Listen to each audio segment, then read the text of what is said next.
Update की वहाँ के इस्लामाबाद में चीफ जस्टिस याहिया आफरीदी की सदारत हेठ थियल जुडिशल कमीशन जो इजलास खत्म। खबर अवासा शेयर करनासी इजलास में जस्टिस अली बाकर नजफी के सुप्रीम कोर्ट जो जज मुकर्रर करण जो फैसलो ज़रिए जोड़ो चवड़ा है। Judicial commission Lahore high court जो जस्टिस बाकर नजफी जी नाले की मंजूरी दे छड़ी। अपडेट करनासी जस्टिस बाकर के सुप्रीम कोर्ट जो जज बढ़ाने की मंजूरी अक्सरियत सां ॾिनी वई। एक भेरो ॿीहर अवासा अहम खबर शेयर करनासी इस्लामाबाद का चीफ जस्टिस याहिया आफरीदी की सदारत हेठ थियल जुडिशल कमीशन जो इजलास खत्म थी वियो। इजलास में जस्टिस अली बाकर नजफी के सुप्रीम कोर्ट जो जज मुकर्रर करण जो फैसलो।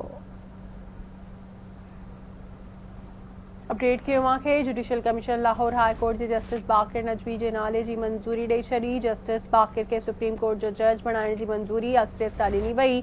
अवासा खबर शेयर कयो पिया इस्लामाबाद में चीफ जस्टिस याहिया आफरीदी की सदारत हेठ थियल जुडिशल कमीशन जो इजलास खत्म। इजलास में जस्टिस अली बाकर नजफी के सुप्रीम कोर्ट जो जज मुकर्रर करण जो फैसलो।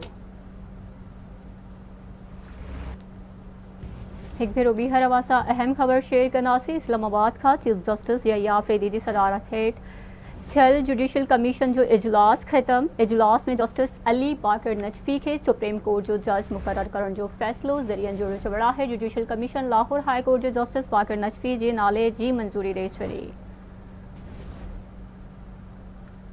खबर अवासा शेयर करनासी जस्टिस बाकर के सुप्रीम कोर्ट जो जज बढ़ाने की मंजूरी अक्सरियत सां ॾिनी वई। ज़रिए जोड़ो चवड़ा है।